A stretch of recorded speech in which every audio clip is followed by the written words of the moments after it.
Life's Tough, but Superheroes Are Tougher. A podcast about real-life superheroes in the entertainment industry with your host, Stephen Shamus.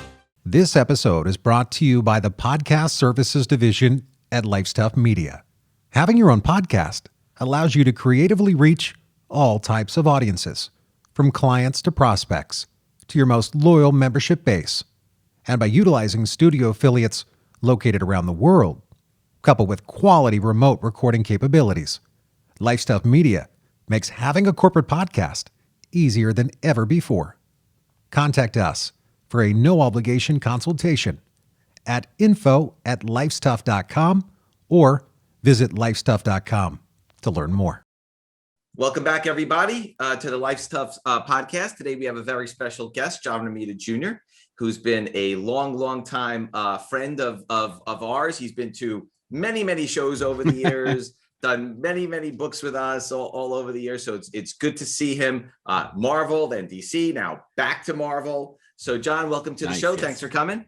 Thank you very much for having me. I appreciate it, guys. Sorry to be late, but good to be here right now. Better late than never, right? Yes. That's it. It's hard to sort of encapsulate your entire career in sort of that 30-second intro because it's so vast and so large, but we'll try to get into it. We're going to try to give the fans some nuggets that maybe they're not familiar with, that they haven't seen over the years. Okay. And we'll get into it. So obviously your dad, super duper famous, some of the most iconic covers in the history of Marvel, which I'm sure you're proud of him. I'm sure he's very proud of you. It's nice to say that.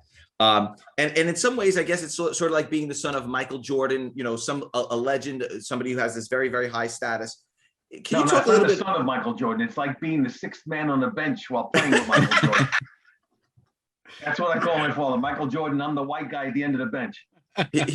Look, your dad has been a phenomenal career. Can you talk a little bit about the pressure of sort of, you're in the same industry, do you feel like you're filling his shoes, and what kind of advice did he give you early on to kind of maybe alleviate some of that pressure? Everything was self-imposed, because anybody else that said something derisive or nasty, it felt personal, didn't feel a professional nastiness. And due to that, my father nodded his head and said, "See, I told you this was going to happen," because he said, "You're going to try this out.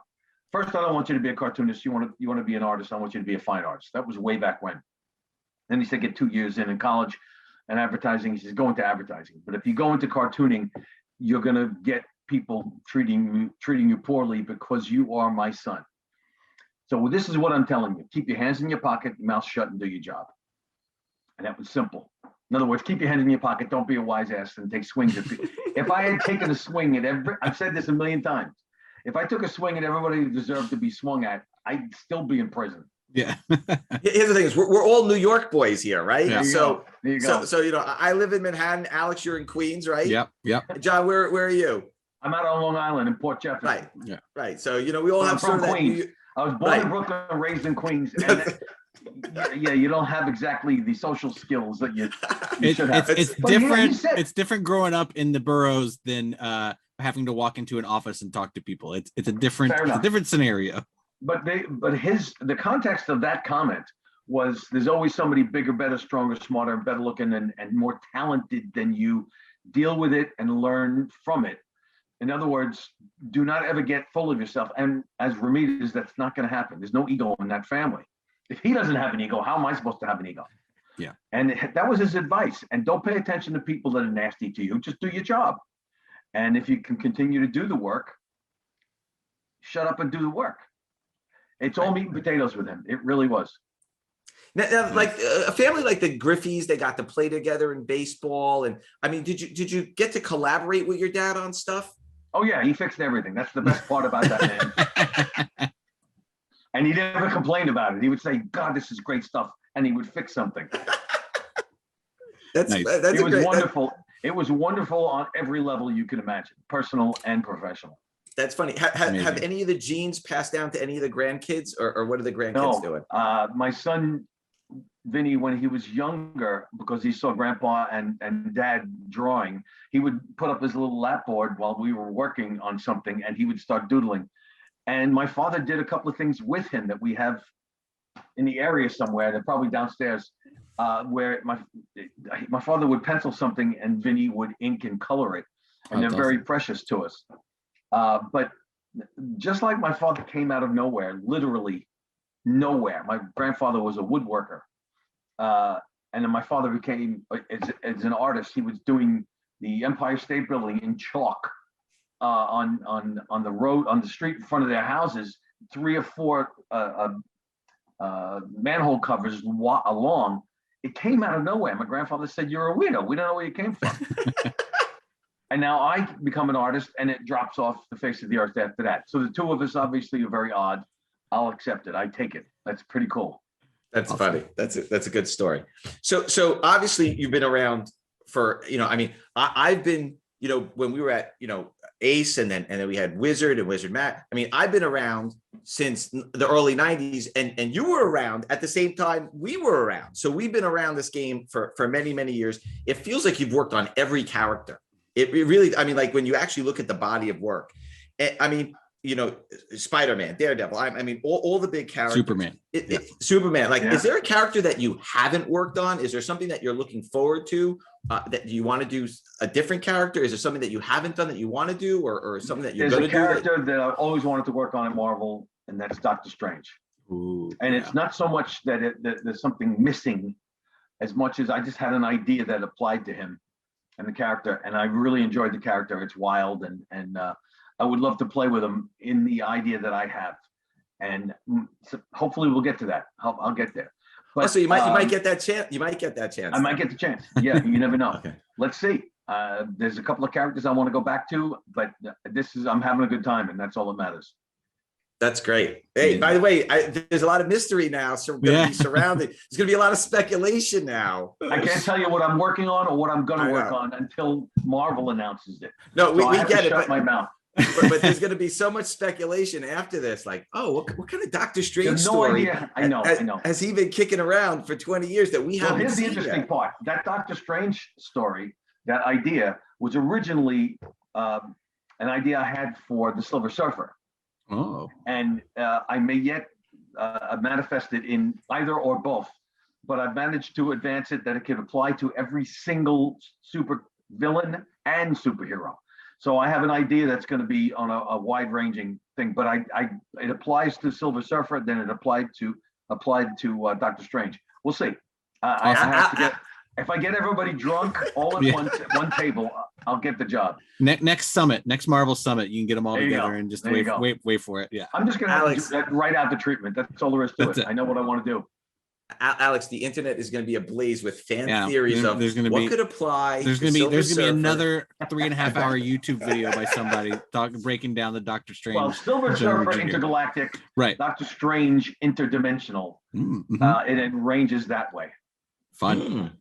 Sounds very mysterious. I'll subscribe to it right now. I'll tell my local. So over the years, you've worked with Neil Gaiman on the Eternals, World War Hulk with Greg Pak, Kick-Ass with Mark Millar. One was an animated film. Some of these are regular films. So obviously, a lot of the stuff that you've worked on has translated onto the big and the small screen over the years. When you're, first of all, like, how does it make you feel when you're seeing a film of characters that you worked on, or a TV show and they're taking elements from, some creators are on Twitter. They're like, oh, that's nice that they took my idea. A thank you or something would have been great. A gold star or something. How do you feel when you see all this stuff come to life? I wish I could give you the classy, elegant, and eloquent version of that, the way somebody, maybe a politician, would tell you. But I'll give you a small anecdote that translates into the answer. At the Kick-Ass premiere, I'm watching the film. I'm sitting next to my wife, and my wife Kathy told me, act like you've been here before, will you please? And I said, okay, I'm going to be cool. I see my name up on the screen, and I started I sit down. The first time I ever saw my name on a movie screen, and I acted like a 2-year-old. That's the way I still feel. I still get that feeling of being a young kid. But I am flattered, and I don't ever, like I said, there's no ego with the Romitas. It's not allowed. So I take it as, well, the writer had a great idea, and I played with it. And that's the way it goes. And this gives me the incentive to be better because I need to do it from scratch on my own. But I can't get too full of myself. There's always been somebody before me that did it better. That's all there is to it. And that is sincere because I grew up with a man that told me to be that way. Right. Even in sports, in everyday life, that's the way he was. It is interesting how many projects you've had that have translated now. Do you feel like there's a sort of a common thread of, like, obviously Marvel has thousands of characters, right? Only a certain few get to make it to the big or small screen. Fair enough. Have you seen a common thread where you're like, hey, you know what? I'm working on this project right now, and this would make a great TV, or this would make great film? In all honesty, the companies that own Marvel and DC Comics own their characters because they know that they could take the 200th, 5,000, 4,000 properties with Marvel, something like, you could take the 200th character, you get a brilliant screenwriter and a brilliant director, and that's $1 billion film. Yeah. Not that the characters aren't great, but it's the ideas. And good characters will spawn good ideas. But in all honesty, there's so much stuff to each character that doesn't necessarily mean the character is brilliant as much as it gives the writers and the directors and producers ideas themselves. In other words, Spider-Man on its own, brilliant. Superman, Batman, Spider-Man, Captain America, the Hulk, Daredevil, all right, great. But the 10th or 12th character, the guys at the end of the bench, so to speak, all you need is a really good screenwriter. Guardians of the Galaxy. Exactly right. Yeah. The Johnny Depp as a pirate, that came from a ride so what you need is brilliance as a screenwriter and visionary as a director, and you take any character. And I got some dopey characters I created, and they could become $1 billion movies. We'll see. Yeah, Alex and I talk about this all the time. I mean, we talk about like characters like MODOK, right? Who all of a sudden now is going to be on Hulu. We talk about some of the characters like Whoopi Goldberg's playing Pound Cake, right? Or you look at the Suicide Squad film and you see all the characters, the arm fall off boy and this and that, King Shark. It's funny, right? Alex and I talk about this every week. It's like a year ago, no one ever heard of these characters. Yeah, exactly. And all of a sudden they're in the James Gunn film. And they're looking for content. These companies, the streaming companies, everybody's looking for content. You take an average character and just get a great idea behind it. That's all you need. And I'm looking forward to it. And it expands the possibilities for everybody in this industry. Everybody is creators, everybody, writers, artists, everybody. Even some of my dopey ideas are being looked at. And then they got to have desperation. But do you have any sort of like personal stuff, like some of the image type stuff that you feel like could progress that way? Personal stuff. That's the interesting part is I learned from speaking to Stan and several writers. Stan Lee and as a young guy is the amount of balance between fantasy and reality. If you balance it just right, you have a quality story. And at the time, it was the context of SpiderMan. I think I may have said something stupid like, "Wow, this whole story took place about Aunt May," and he says that's the point. You need this, a little bit of this. You need that to get your desire to see the fantasy. You got to balance it. So the point is that all of these great characters have bases in reality. So I have ideas that come from my childhood. They come from my parents' childhood. You get a story based on an interesting little story that your parents told you, and I turn it into a character.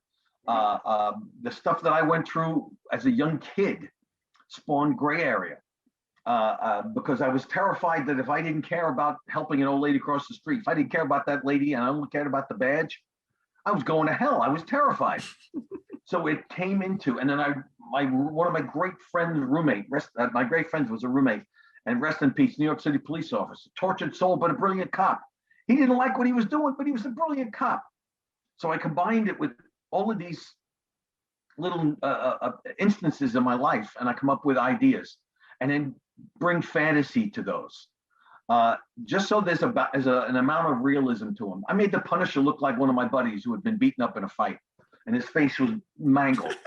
And all I could think of was, this is the guy that I grew up with. That's what he looked like.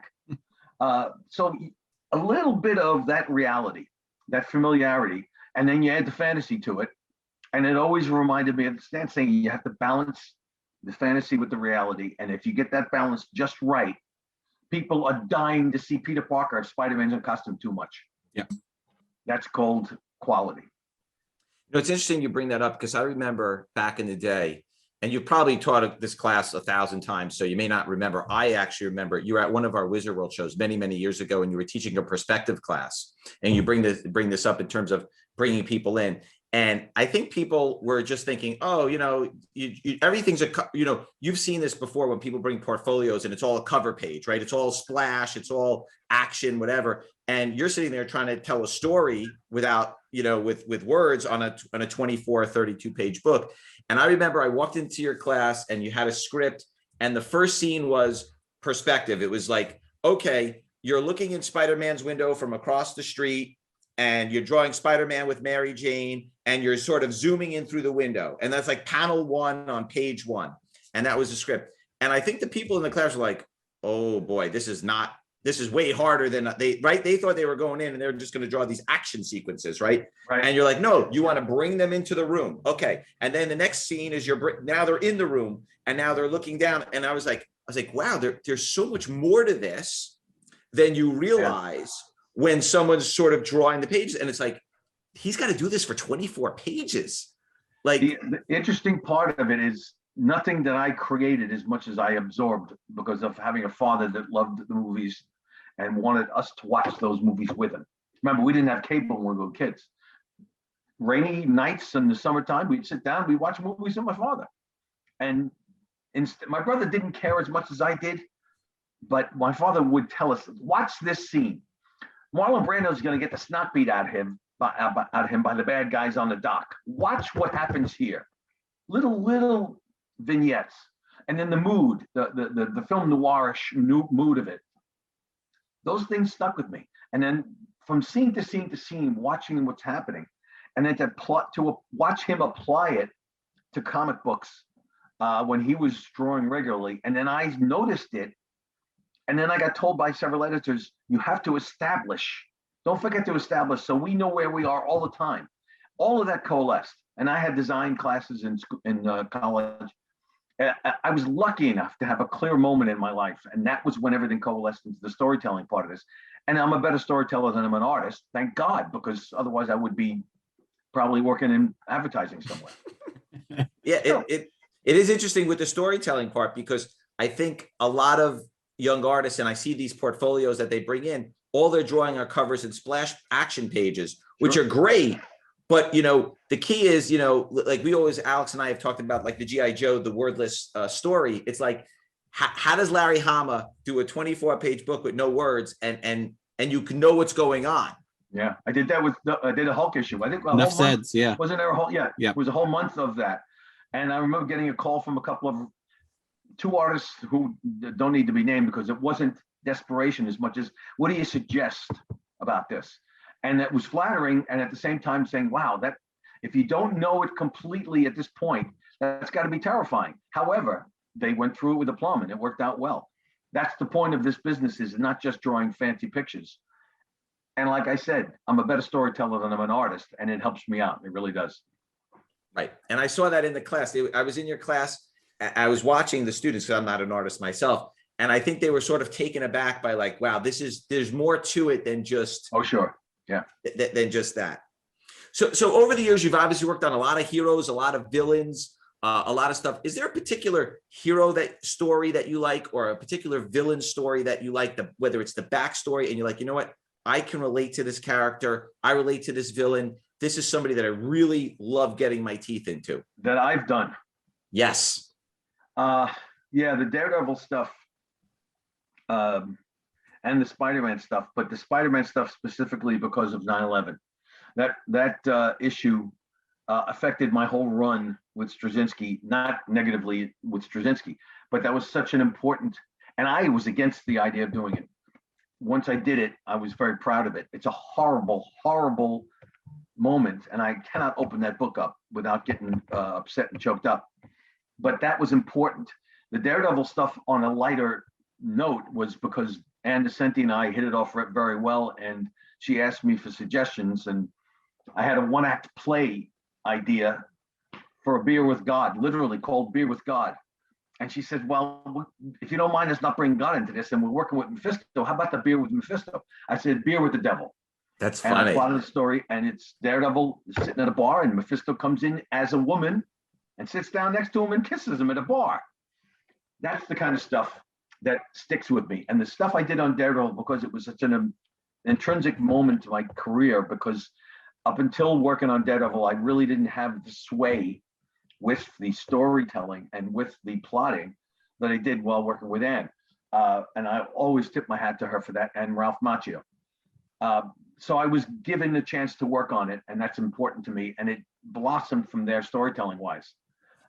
So that Daredevil run, and then on a really, really tough note is that little moment in Spider-Man history was issue 36 that I'll never, ever, ever forget, like anybody else. Yeah, that cover still, when you see that cover today, you remember the moment, and you actually remember the month, you remember the date, you remember the moment in time. You even remember it coming out and being like on the newsstand or in the comic shops on the shelf. Like you were like, oh, you saw that cover on the shelf and you knew what that cover represented. It was, but do you remember how that cover even came about? Or I don't, but I think it was to the effect of that nothing would be suitable for this. Right. It's a black day, that kind of thing. The only thing that sticks with me is that there are no words was such an important statement, because Joe said, literally, how can I do this? There are no words. And apparently that spurred him to connect it to the characters. And the frustration, he did a better job on it as a writer than I did as an artist, because what he did was brilliant.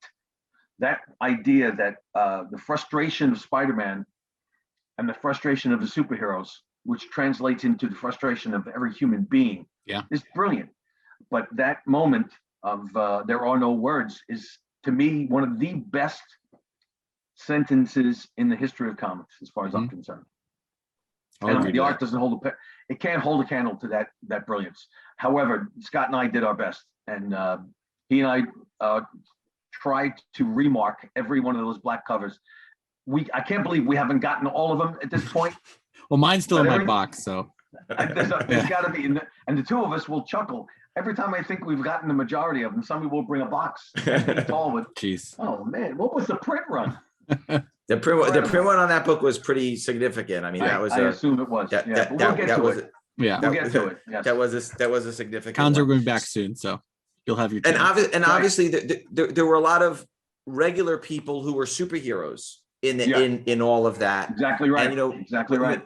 And part of the show, the reason why this show came about is because some of the people that we're working with either have worked with real life superheroes or have superheroes in their lives. And, obviously, with many of us, it's our parents, right? Whether it's our moms or our dads. And obviously, your dad is sort of a superhero himself, right? For everything that he's done in the industry.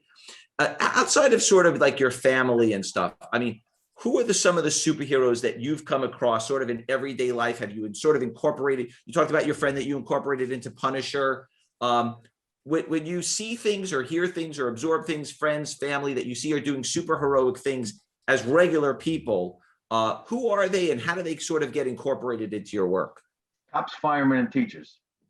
I have friends that are cops, friends that are firemen, and friends that are teachers. And I, on a base level, those three things to me are important. But the fact that I have friends that are cops and friends that are firemen, several of them were affected by 9/11, literally, and that made them bigger heroes. But I don't know how much more I have to explain other than that. Military. Yeah. I've got friends. I've got a relative that's a vet. But my father was in the Korean War, and my grandfather was in World War II. That's heroic. Military people are heroes, superheroes by far, and cops and firemen are as well. The teachers on a little bit less violent level, right? But there's no mystery to these things. Yeah. I don't know why anybody would question it. Yeah.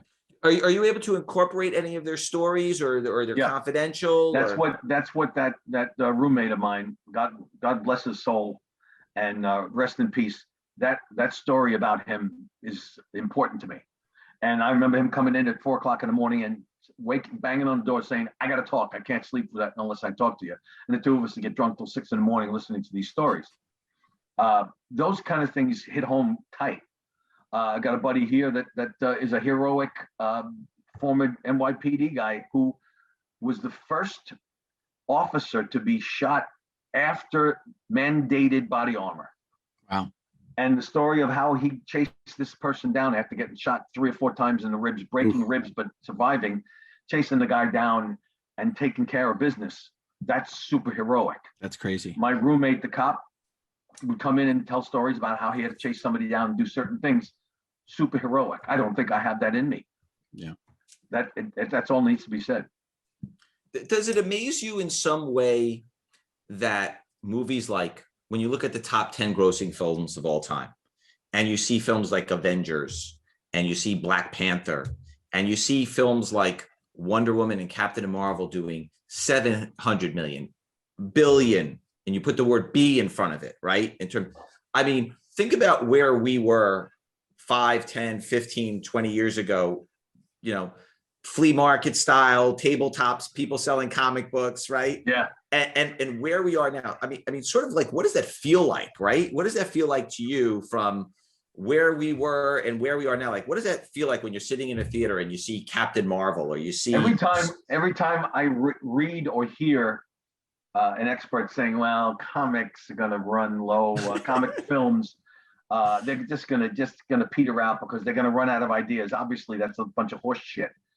All you need is ideas about a good character, like we talked about a few minutes ago. I think Hollywood and comics coming up alongside each other is an important moment in the history of filmmaking. That's one thing. But again, the special effects, computer generated images, where it's no novelty anymore to have a good special effect, whereas you don't even know the difference anymore, that you can turn reality, a fantasy, into reality a lot easier than it used to be. So it's a conglomeration of all the above. I just laugh at people because if somebody wants to do a melodrama, a 2-hour melodrama of a rom comedy or a rom com, okay, go right ahead, but don't begrudge the fantasy of 15-year-old or 55-year-old comic fans who want to see something different than a romantic comedy or a melodrama or a soap opera. My wife, Kathy, loves dramas at night, which are big soap operas, but she loves superhero-inspired fantasy films. She loves it all. And the people that begrudge either or, I got no time for them. All I know is comics and film. As long as it sticks around another 10 years, I'll be happy. Then I'll retire. I was just gonna say, like, that's the perfect thing about like comic books. Like the first Marvel 10 years was super Captain America, Iron Man fighting this. Now you're looking at the Doctor Strange Multiverse of Madness, WandaVision, which is completely different than anything Marvel's ever done. They're changing as they go to evolve to people's tastes. They can't do Iron Man 1, 2, 3, 4, 5, 6, 7. They can't keep going. That's correct. And again, ideas with good characters. Right. Or ideas about great character. It's just a matter of somebody coming up with something new. And I don't think that's a problem. They at one point were worried about running out of ideas. Who said this? You know how many writers work in this industry that can write a screenplay tomorrow and it'll be $1 billion movie? Right. Just find them. Go out and chase them all down. And then chase down the artists who are more talented than they are. Right. That doesn't matter. I will tell you, you could take a film like Dark Knight, and you could take a film like Black Panther, and even if they weren't comic book films, that's correct. They stand up to any film that you've seen. I mean, when you take a story like Black Panther, brother versus brother, Cain versus Abel, tribe versus tribe, then they get attacked by an outside force. The enemy of my enemy is my friend. I mean, Ryan Coogler took all of these, in some way, biblical themes, right, and made a superhero movie and made a tapestry of tying them all together. I mean, that's kind of remarkable, whether it was a Black Panther film or any other film. I mean, like, that's kind of hard to do. Well, weren't Westerns sort of superhero movies back in the day? Audie Murphy was a decorated war hero, and he did Westerns. Clint Eastwood's movies, the Westerns, John Wayne's movies were fun, laughter, and spectacular at the same time. The Sergio Leone may have done the greatest Western film of all time. And all I know is that to me was a precursor to superhero films, and I don't see why people don't see it. Yeah, right. So I want to close on this because this is sort of a fun topic to bring up. In your own personal life, have you sort of been touched in a superhero moment? Has something sort of happened to you where it almost felt super heroic, where somebody did something for you or to you, or you did something for somebody else? I'm married to a superhero. I have a perfect answer. I have, and I don't mean on the cheesy way of saying it. I have a wife who survived a horrible car crash and 40 operations, and she's walking and she's functioning. And doctors are amazed that she is upright and walking and surviving. And she's tough, the toughest human being I've ever encountered in my life. I grew up in a very tough neighborhood. They don't hold a candle to this woman. And she had a child, and he's a miracle. That is the superhero of my life. She's my Supergirl. She's my Mary Jane. She's tougher than me on every level. And it's too bad she can't hear me, because then maybe she'd be laughing out loud. But that's the one that touches me the most. And I have two parents that are my superheroes because of how wonderful we were raised. But the closest thing to a superhero I know is Kathy Romita. That's a wonderful answer, and I don't even know where we can go from there, Alex. I think that's I think it's the perfect wrap. Yes, the perfect wrap. And John, when it comes out, the good thing about it is that this is recorded, so you can actually play this back for her. Oh, okay, all right. She's not watching when it comes out. Okay, I'll have to show it to her. Yes, it's recorded, and it will air. I won't have to wash dishes in a couple of days. I'll have a couple of days. That's off. true. There you go, John. Thank you so much. It was an absolute pleasure having you here tonight. This was great. A lot of great stories. I feel like we could talk for hours. We're not going to keep you for hours. Don't worry about it. I have that effect on people. I can't stop. But season 2 or season 3, we'll have them back. But it was really great having you here. Anytime, Steven. It's great to see you. I'm sorry we haven't seen each other in a long time. Both guys. Hopefully anytime. soon. And I will be on time the next time. I promise. No worries. All right. Thanks everybody. Thanks very much. Be well. Thanks, John. Thank have you. a good one.